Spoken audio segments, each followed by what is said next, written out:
acho que o futebol é muito mais complexo da simplicidade que as pessoas tentam colocar, porque eu acho que é injusto você amar tanto uma coisa e não compreender a complexidade dela e tantas variáveis que o futebol tem.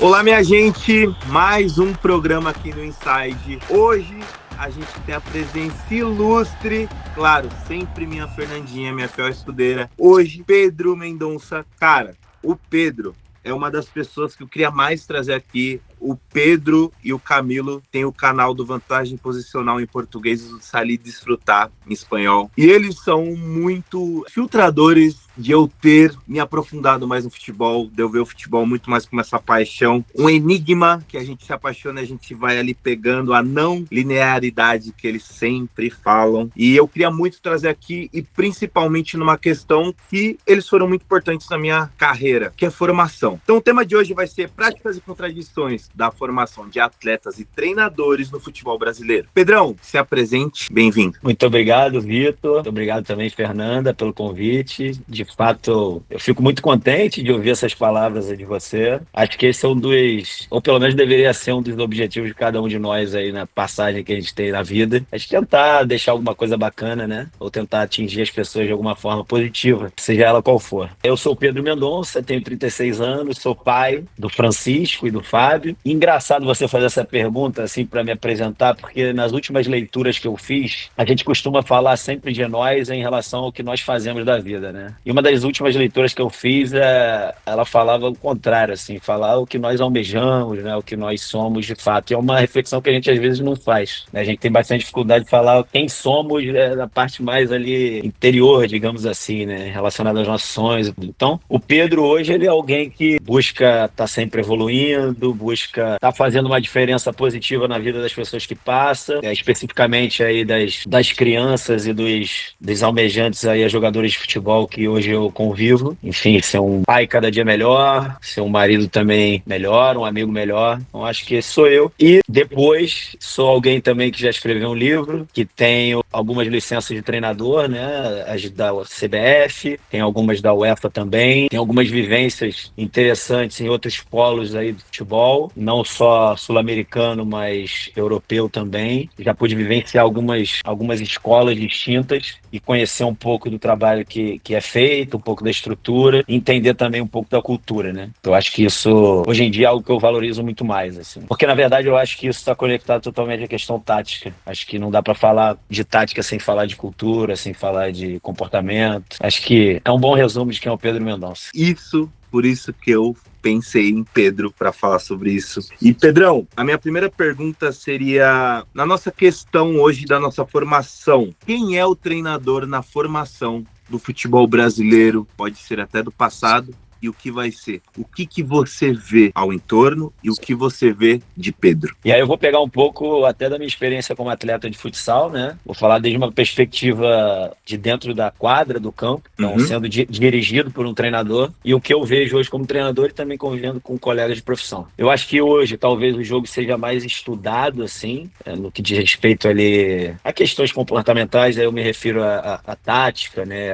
A questões de sistema e tudo isso. Então, o que a gente faz com esses aspirantes a jogadores em relação a, beleza, se eles não forem jogador, o que eles podem levar daqui que vai ser interessante para qualquer profissão ou qualquer coisa que eles queiram fazer na vida? Pensando em futuro, eu acho que não foge muito disso não, sabe, Vitor? Eu acho que essa preocupação, ela vai ser uma preocupação cada vez maior, assim. Eu acho que o olhar vai estar muito direcionado para essa questão também. E isso também vai estar, dentro do meu ponto de vista, vai poder se ver dentro do campo, né? De fato, então acho que, resumidamente, seria isso. Acho também que antigamente, talvez, o treinador tinha uma função mais empírica ali. Sim. Algo que vivenciou como atleta e reproduzia como treinador. Cara, isso, assim, eu acho que era algo muito marcado. Isso hoje, obviamente, ainda existe, porque, de fato, o empirismo são as experiências e as vivências que você teve. Então, isso não pode jamais ser desvalorizado e desconsiderado. Mas eu acho que também há, talvez, um cuidado maior em adaptar, talvez, certo, né, o que foi vivido às necessidades do grupo atual. Mas, de maneira alguma, assim, os treinadores de antes, os meus treinadores, cara, falando dos meus especificamente, todos eles têm um valor enorme, assim, na minha formação como atleta na época e como pessoa de hoje, assim, principalmente como treinador, né? A gente, no primeiro episódio, Pedro, a gente falou sobre a influência da cultura na tática. Eu lembro que eu fiz essa provocação, assim, pro Vitor tá falando sobre o 4-4-2. Então, já fica aí o convite, inclusive, para quem se interessar. O tema é o 4-4-2 tá morto, né? E a gente foi entrando nisso aí. Aí eu lembro que eu fiz essa provocação pro Vitor de o quanto as diferentes épocas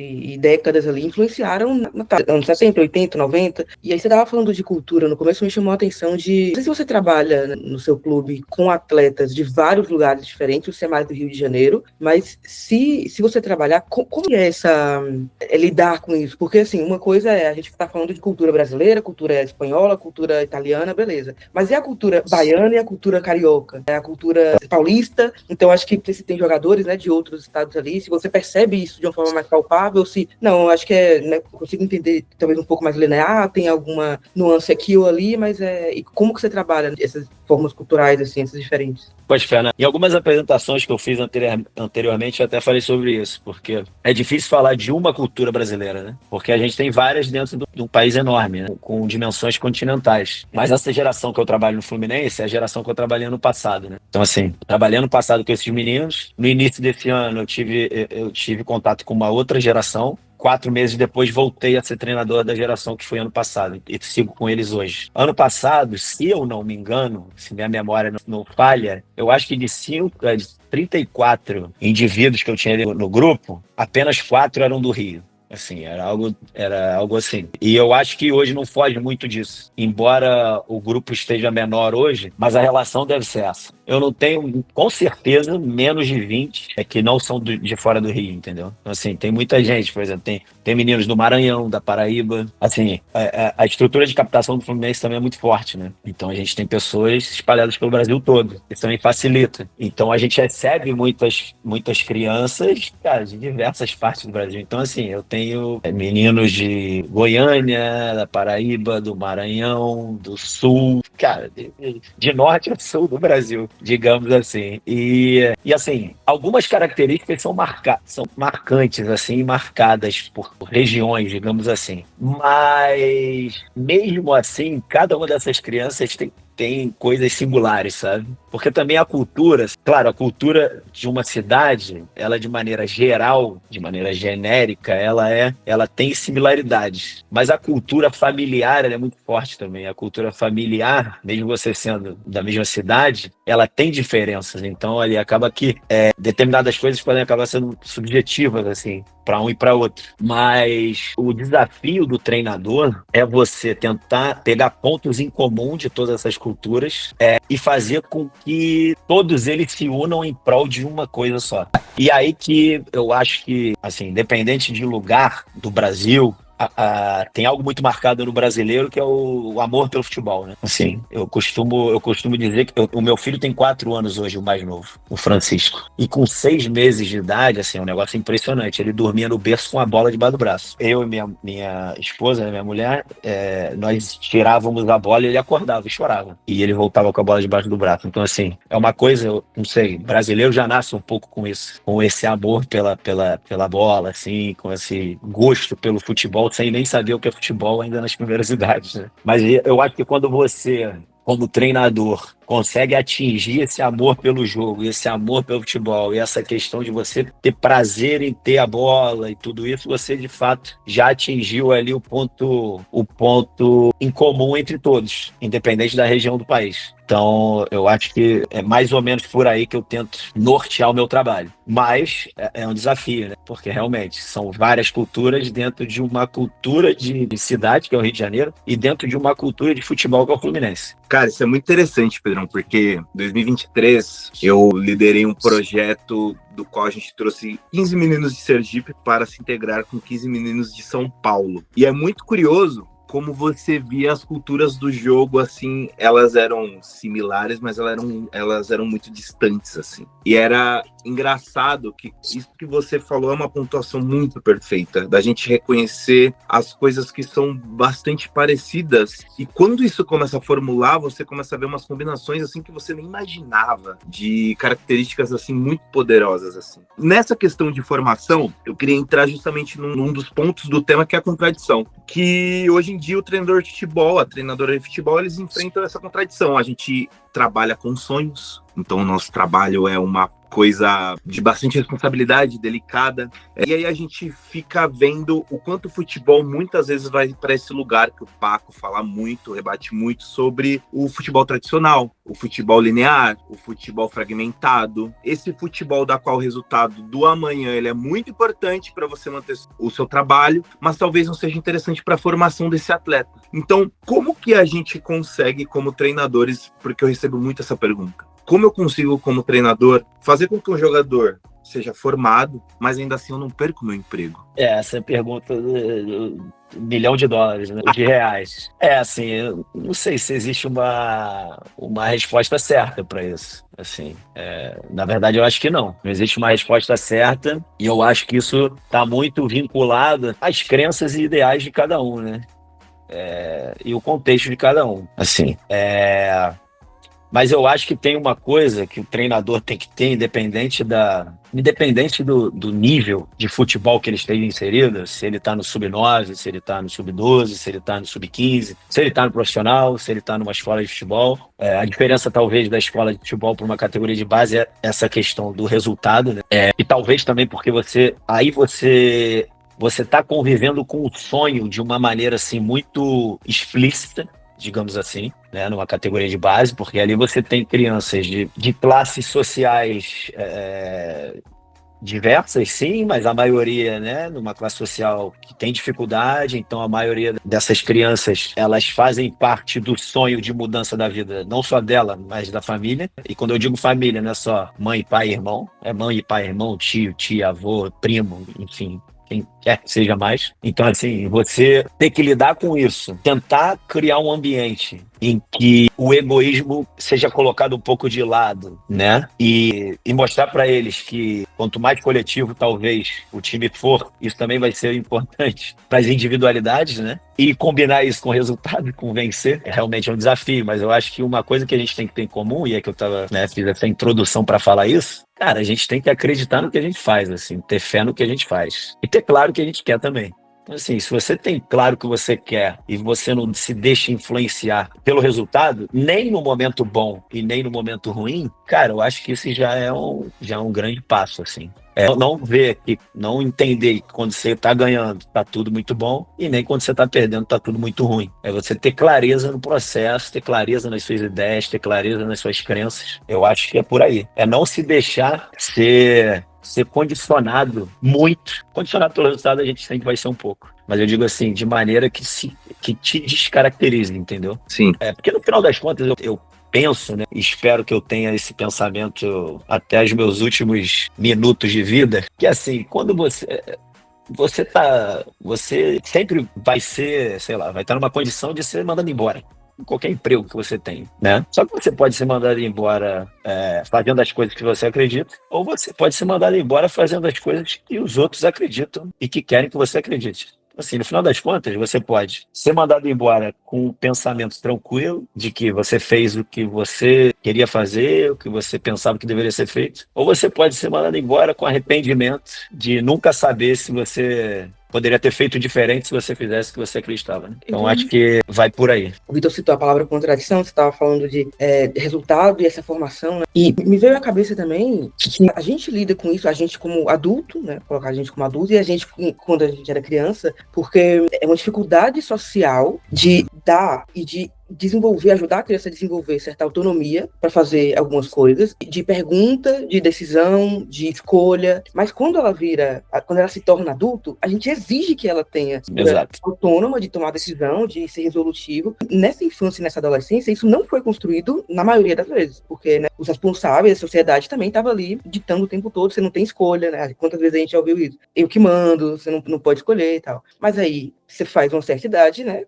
acabou. Então agora você, automaticamente, você tem que desenvolver habilidades que não foram desenvolvidas antes. Ter habilidades que não foram desenvolvidas antes. E eu fiquei pensando muito nisso, assim, também. Nessa dificuldade que eu imagino que vocês têm de fazer essa formação e apresentar o futebol de uma outra forma que é mais humano, né? Eu acho que você usou essa palavra de não... Você precisa ganhar, você precisa ganhar, você precisa ganhar. Eu duvido muito que vocês, e que a maioria dos treinadores de base, fiquem inculcando na cabeça dos meninos essa coisa, tem que ganhar, né? Eu acho que é um outro tipo de discurso. Ao mesmo tempo que aquilo está presente. Então a gente tá trabalhando numa parada aqui, mas eles têm que ganhar. E os meninos sabem disso. Às vezes vocês não falam, mas eles sabem disso. Então, é difícil essa complexidade mesmo, né? A gente cobra uma coisa e desenvolve uma coisa, mas é cobrado outra, na verdade. Então, eu fiz esse paralelo, assim, porque eu lembrei de um texto que eu li, sei lá, em 2015, assim, e aí me veio a cabeça. Você estava falando das suas convicções. Você pode ser demitido fazendo o que você acredita, e você pode ser demitido fazendo o que os outros acreditam. Quando que vocês acham que é o momento que vocês pensam e falam, eu acho que eu preciso mudar? Eu acho que as minhas convicções precisam ser revistas e eu preciso dar uma mudada aqui. É só um... Porque eu ouço muito isso, né? As convicções do treinador, as convicções do treinador. E a gente, como torcedor, aqui, né, tira o psicólogo e tá falando como torcedora. O cara não tá vendo que não tá dando certo isso aqui. É um pensamento de torcedor mesmo. Mas vocês que estão do outro lado, como vocês enxergam isso, né? Como vocês... Beleza, acho que agora é a hora de dar uma mudada ou não. Eu vou continuar com isso aqui porque eu acredito.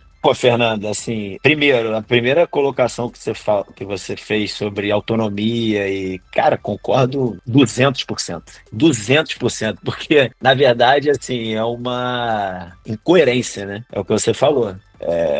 E eu acho que o resultado também, ele condiciona muito isso, né? Te deixa um pouco cego às vezes. Porque, na verdade, o discurso vamos estimular a criatividade e tudo, mas quando, entre aspas, essa criatividade começa a não ser funcional para o resultado, então aquilo tudo é deixado de lado e o resultado só é valorizado. Mas eu concordo, cara, 100% com você, e esse é um cuidado que eu tento ter, não só na minha vida de maneira geral, tá? Não só como treinador. Então, ter o meu discurso muito alinhado com a minha prática. E eu acho que a minha prática é que vai comandar tudo, na verdade. Porque, assim, às vezes eu não preciso falar nada, preciso só fazer. Então, com a minha ação, eu já estou deixando um monte de mensagem no ar. Mas todas as vezes que eu falo, isso tem que estar andando junto com o que eu faço. Porque senão eu sou um grande mentiroso, né? E em relação às convicções que você falou, assim, quando mudar essas convicções, é difícil dizer. Eu acho que eu vou responder num outro jeito, assim. Eu acho que sempre a gente tem que refletir. Quando mudar, eu não sei.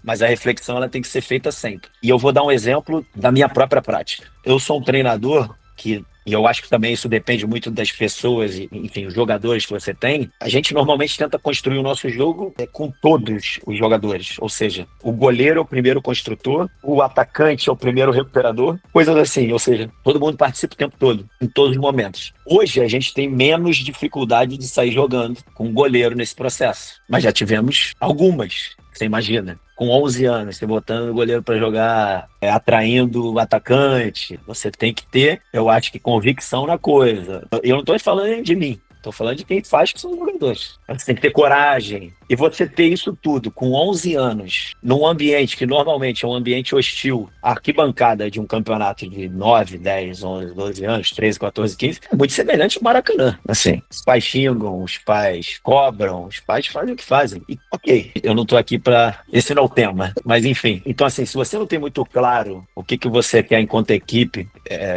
fica difícil de você jogar dentro dessas circunstâncias. Então, assim, inicialmente a gente tinha dificuldade. Só que essa dificuldade, para mim, nunca foi algo que me gerou dúvida. Na verdade, sempre foi uma oportunidade de melhorar como treinador. Falar, cara, peraí, a gente precisa talvez criar novas alternativas para sair desse tipo de pressão, por exemplo. E eu tenho que criar novos contextos no treino para gerar a confiança e a coragem que eles precisam para encarar isso. Então, assim, eu não mudei minha convicção. Na verdade, eu fortaleci a convicção. O que eu mudei foi a forma de chegar ao objetivo, que era furar a pressão, né? É só um exemplo que aconteceu o que acontece. Mas também eu acho que você também tem que ter humildade de reconhecer, pô, cara, agora... Para esse momento, talvez isso não seja o ideal. Então, vamos tentar mudar. E eu acho que para isso você também tem que conhecer os seus jogadores, conhecer as possibilidades deles, ter humildade de, cara, agora não dá. No tempo que a gente tem, sei lá, a gente tem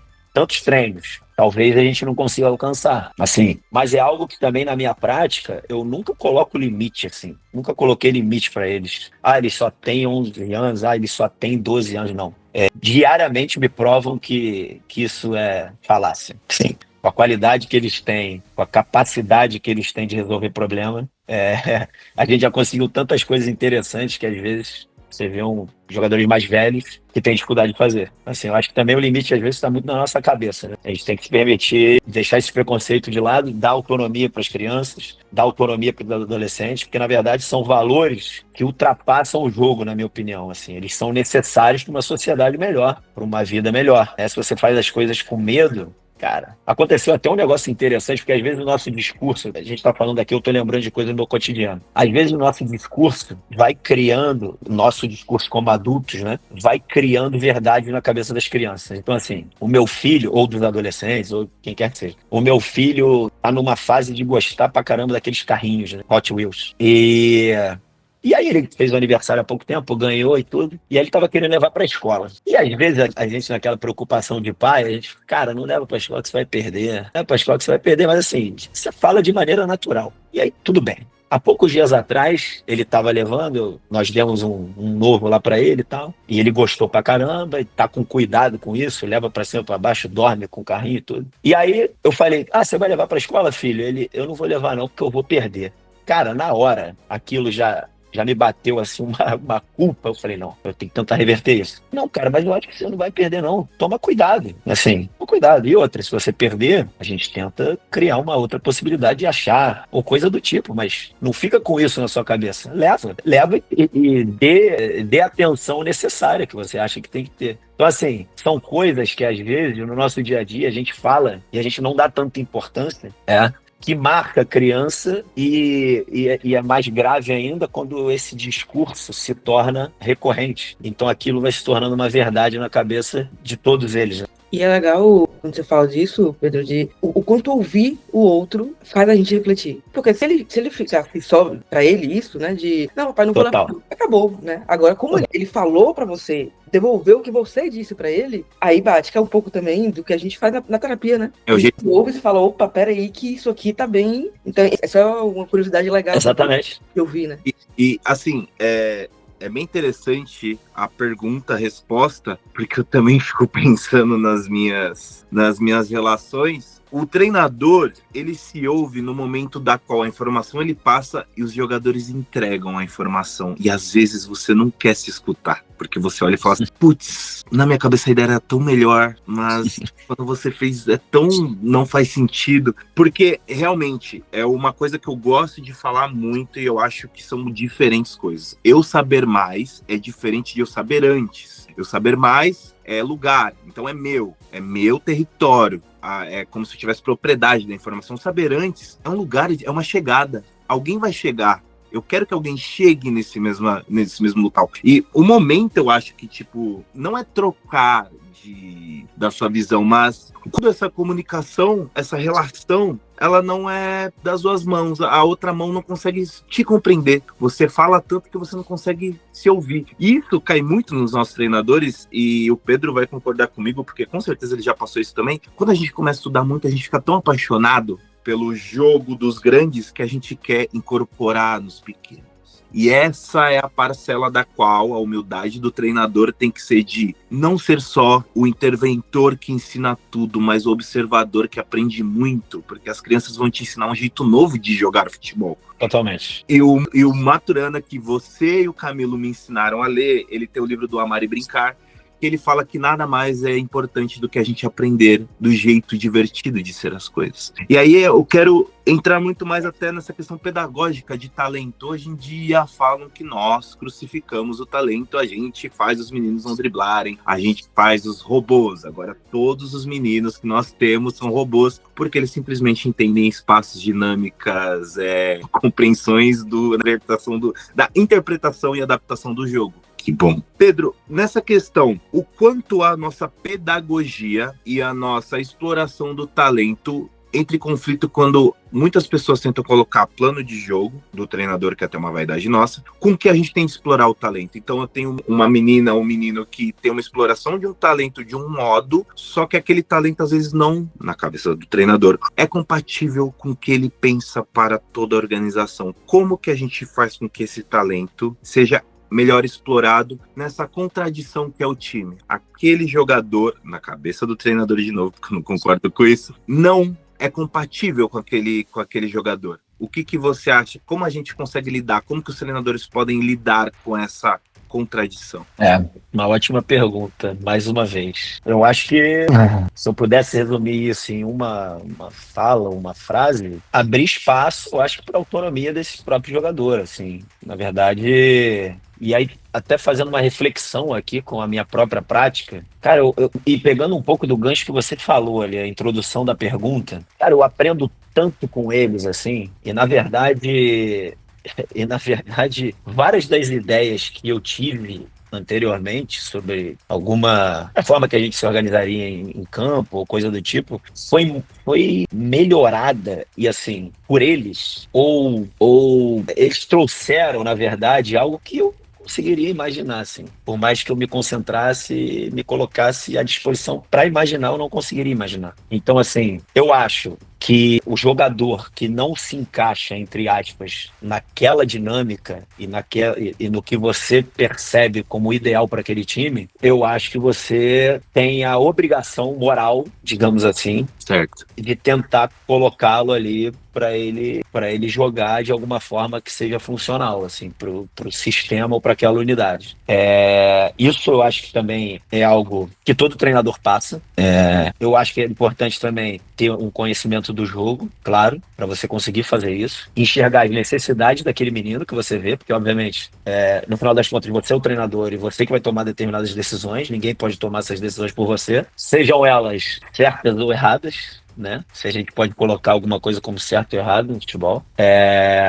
Então, acho que é isso. Acho que você vê as necessidades e possibilidades dessa criança, desse indivíduo, vê as necessidades do grupo, ou seja, algo que seja funcional, que esse grupo não perca a identidade, né? Também. Perder a identidade eu acho que é difícil, né? Sim. Acho que assim, que aquela identidade ali marcada não seja comprometida para pior. E eu acho que hoje eu passo por isso, assim, um ou outro menino que eu acho que tá tendo dificuldade, mas, cara, é algo na minha cabeça que eu tenho o dever de ajudar esse garoto, sabe? E não, entre aspas, perdê-lo no processo. Então são coisas que a gente tem que fazer no dia a dia ali, mudando de posição, mudando de função, seja lá o que esteja ao nosso alcance, né? Porque Colocando em posições que ele precise passar por situações que ele não está habituado e que vão fazê-lo evoluir como jogador, como indivíduo. Então, sei lá, você tem um meia, pegar um exemplo aqui qualquer, você tem um jogador que joga ali por dentro, né, como meia, e que, cara, foge de situações de confronto, em momentos de operação ele é alguém que participa pouco. Então, não sei, talvez em algum momento, em treinamentos ou jogos, valha você colocá-lo como um lateral, por exemplo, que vai ser alguém que vai ter um comportamento também em momentos de recuperação, talvez mais solidários, porque ele vai ter que compor uma linha ali com 4, vai ter que atacar, né? Vai ter que chegar para interfinal dentro da área, vai ter que voltar para, né?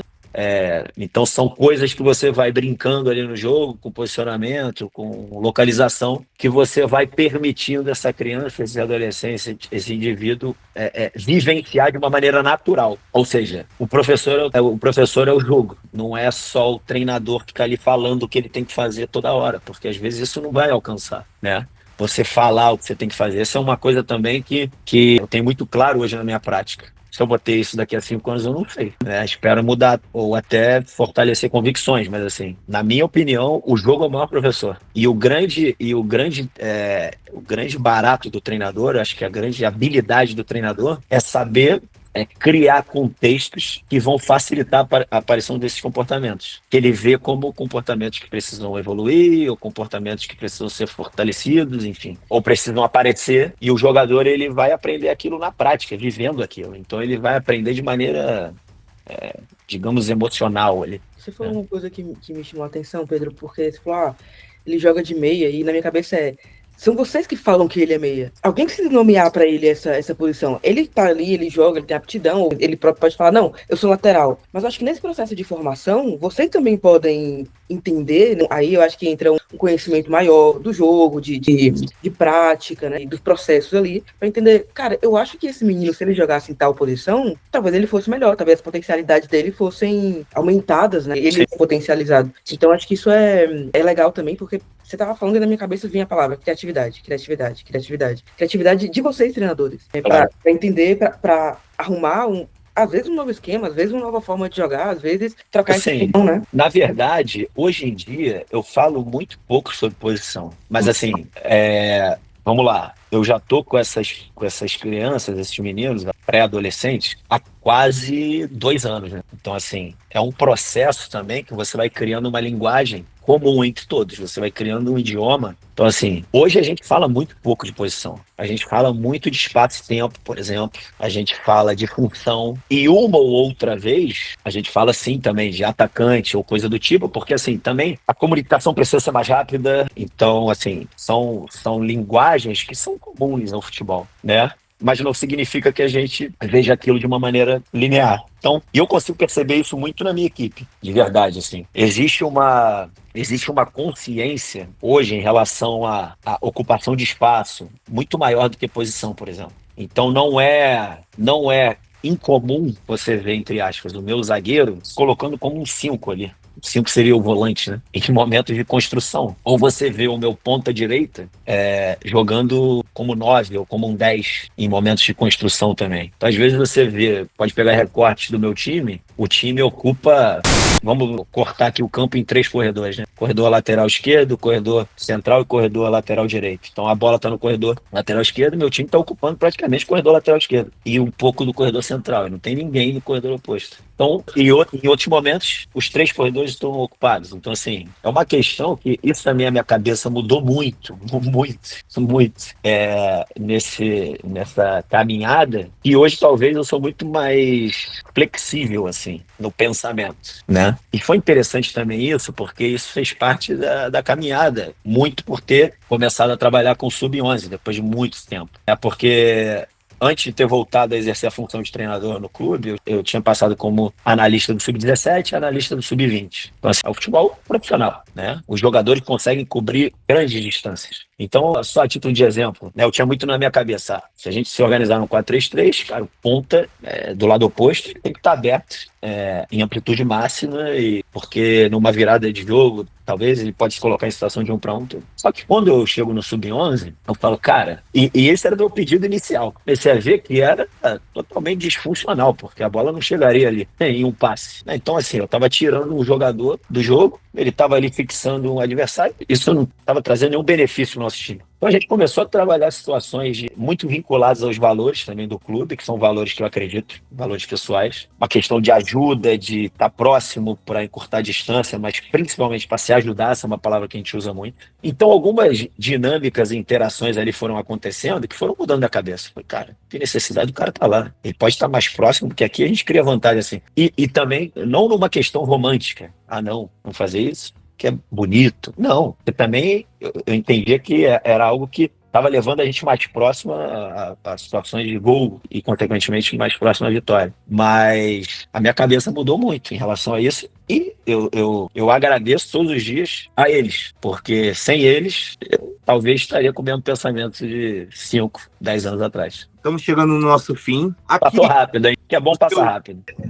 Aqui no seu livro, as pessoas vão perder a perspectiva, eu acredito, se elas apenas olharem a questão técnica. E a sua lição aqui é muito mais o imaginar o jogo de uma forma agradável. Porque tudo que você me mostra aqui é um jeito agradável de ser um treinador de futebol. Gostaria muito de ser o que você populaciona aqui. E é muito importante, principalmente é uma coisa que eu acho que vai ser minha luta pro final da vida, que é a gente melhorar o nosso catálogo sobre jogo pro Brasil. E você, um treinador brasileiro, trazer essa cultura de um treinador da qual coloca a sua intelectualidade à pró do jogo, eu acho uma questão, assim, das mais importantes que você poderia contribuir para o nosso jogo hoje. Dito isso, nós somos detentores de respostas para os jogadores. Eles acreditam que a gente tem muitas respostas. Mas eu e você, quando estamos no íntimo, a gente tem muita dúvida, a gente tem muito medo. O que para você, qual seria a sua mensagem aos treinadores, principalmente aqueles caras que estão começando agora, tá tendo uma oportunidade? E assim como o Maturana fala sobre brincar e amar, a gente se desliga desse sentimento de ser isso, mas a gente fugir das nossas ideias, a gente não querer compreender nossas paixões do jogo e a gente fazer o que é necessário. Então eu tiro os meninos por causa do perfil, porque é o necessário. Eu não penso o jogo, eu só pego o que resolve o meu lado e é o que é necessário. E uma coisa que eu aprendi com você, com o Camilo, é sobre amar o jogo. Falar do jogo, do modo como você ama o jogo, é um modo de ensinar melhor. E quando você faz esse livro, para mim é um dos maiores presentes você dar isso pra gente, assim. O que você falaria para esse treinador que no momento solitário ele vai ter o medo? Ele vai ter o medo, a desconfiança das próprias ideias, a desconfiança de si mesmo. O que o Pedro Mendonça, com todo esse contexto que ele tem, com tudo essas dúvidas que ele jogou, com todos esses amores que ele mostrou, por que ainda acreditar, Pedrão? Por que na nossa formação a gente precisa acreditar em ser uma coisa da qual a gente imagina? O nome do livro é Futebol Dominante. Falei com sotaque carioca, né? Tem necessidade de falar espanhol. É da editora Livro Futebol, que é uma editora argentina. Esse livro foi lançado no ano passado. Todo mundo consegue acesso pelo site da editora. O site da editora faz envios para o mundo todo. Eu, antes de ter um título nessa editora, eu já comprei alguns livros por lá. Sempre chegaram aí com rapidez. Então pode confiar que o sistema de envio deles é legal. Agora, respondendo a pergunta do Vitor, cara, assim, eu vou falar uma coisa que eu sempre falo para os meninos, que eu já tive a oportunidade de interagir como treinador, principalmente nessa passagem no Fluminense. A gente tem que ter, e é como eu encaro de fato esse meu trabalho, a sensação que aquele momento ali que nós estamos treinando, que nós estamos jogando, é a melhor coisa que a gente faz da vida, assim. É essa sensação que a gente tem que ter, porque eu acho que se a gente tiver essa sensação de maneira, e não é forçar isso, né? Ter de maneira natural. Se você sentir no final de todo o treino, ou no final de todo o jogo, caramba, cara, isso aqui foi a melhor coisa que eu fiz do meu dia, ou pelo menos uma das melhores, porque, sei lá, talvez a melhor coisa que eu faça do meu dia é ser pai, mas uma das melhores é ser treinador. Então, assim, isso pra mim é muito claro. Isso me dá uma satisfação muito grande, porque no final das contas, tudo que eu tento fazer ali como treinador, o ambiente que eu tento criar, as intervenções que eu tento fazer, elas estão muito conectadas a tentar criar um mundo ideal. Se eu tivesse o poder de criar um mundo ideal na minha cabeça, seria o ambiente que a gente tem no treinamento. E quando eu falo mundo ideal, é com pessoas que tenham autonomia, com pessoas que tenham a liberdade de criar, de tentar fazer, que não se preocupem com o erro de uma maneira extrema e que, pelo contrário, quando errarem, levantem, tem cada vez mais força para tentar e fazer de novo. Então, quando eu falo mundo ideal, resumidamente é isso. Então, assim, quando eu vejo isso acontecer no treino, e não porque eu falei para eles fazerem, não, porque a gente criou um ambiente que é propício para isso aparecer. E eles, de maneira natural, fazem. Então, quando isso acontece, seja no jogo, seja no treino, seja numa fala de um jogador no banco, como teve uma agora no Fla-Flu, e eu soube através do meu preparador físico, que é o Caio, que também é um grande profissional. Ele falou, cara, você precisava ver o que o fulano, não vou citar o nome da criança, mas o que ele falou no banco uma hora, ele botou a mão na cabeça no momento do jogo, ele falou, cara, olha o que a gente consegue fazer. Assim, falando de uma maneira surpresa. Então, assim, quando isso acontece, eu acho que sei lá, a gente está no caminho legal, e dá a sensação de ter a melhor coisa que a gente faz na vida. Então, se eu pudesse dar alguma dica, entre aspas, seria isso, ter satisfação com o que se faz. E no fundo ele não estava falando só sobre futebol, né? Olha o que a gente consegue fazer sobre a nossa vida, né? Totalmente. Futebol é uma ótima ferramenta pra gente estimular outras coisas. Então, assim, a gente tem a sorte de trabalhar com o que a gente ama, de trabalhar com o esporte que é a paixão de quem nasce no nosso país. Cara, a gente tem que usar isso a nosso favor. Tem que ser mais do que um jogo só. Muito mais, na verdade. Hoje a gente teve a presença do Pedro Mendonça. Pedro, muito, muito, muito, muito obrigado. Toda vez que... Cara, o Pedro faz textos maravilhosos. Entrem no Instagram dele lá, Pedro Mendonça. Você vai aprender muito lendo, porque eu acho que a gente pode aprender observando, lendo, ouvindo, escutando, jogando, ensinando, aprendendo. E, cara, muito obrigado. E, de antemão, de novo, obrigado por você ter mudado a minha vida, assim, porque você reconquistou o Vitor de criança que amava o jogo. E o Vitor, juventude, adulto, começou a odiar o jogo. Tanto que o Vitor queria cada vez mais se desgarrar de tudo que era configuração do jogo e ninguém deixava o Vitor parar. E hoje o Vitor, as pessoas querem que o Vitor pare, mas o Vitor não quer parar, porque ele reabitou esse lugar do tipo, cara, eu amava o jogo por isso, porque ele era um sentimento muito maior da qual as pessoas tentam encaixar em doses pequenas pra gente só ver se a gente ganhou, é um sucesso, se a gente perde, a gente é um fracasso. Mas de antemão, muito obrigado você, muito obrigado ao Camilo. Fernandinha, você é o máximo. As suas perguntas, Fernandinha, são incríveis. Você é a melhor parceira que eu podia ter nisso daqui na vida. Para que eu sou tímida. Obrigado. Não, mas é verdade. Gostei muito de participar. O que eu falei é verdade, assim, o que passa rápido é porque foi bom, né? É aquela questão do flow, né? Coisa andou aqui, fluiu e... Porque o nosso Brasil não sabe o que é jogo posicional e não existe ninguém melhor do que Paco Ceru para explicar qual é o jogo posicional, mas uma das pessoas que consegue explicar isso muito bem é Pedro Mendonça. Então meu convite já está feito para a gente falar sobre esse vilão que é o jogo posicional no nosso futebol, porque estamos acabando com o futebol brasileiro. O futebol brasileiro está acabando porque o jogo posicional chegou. Eu discordo 100% disso, mas enfim. Embora falando até do meu time, né? O nosso jogo seja assim, tem coisas do jogo posicional, mas outras tantas assim se diferem muito. Mas enfim, isso é papo outro dia também. Outro dia teremos outro episódio, teremos mais convidados. Fiquem ligados no Inside, a gente só tá começando. É isso. Valeu e até a próxima. Abraço. Tchau, tchau.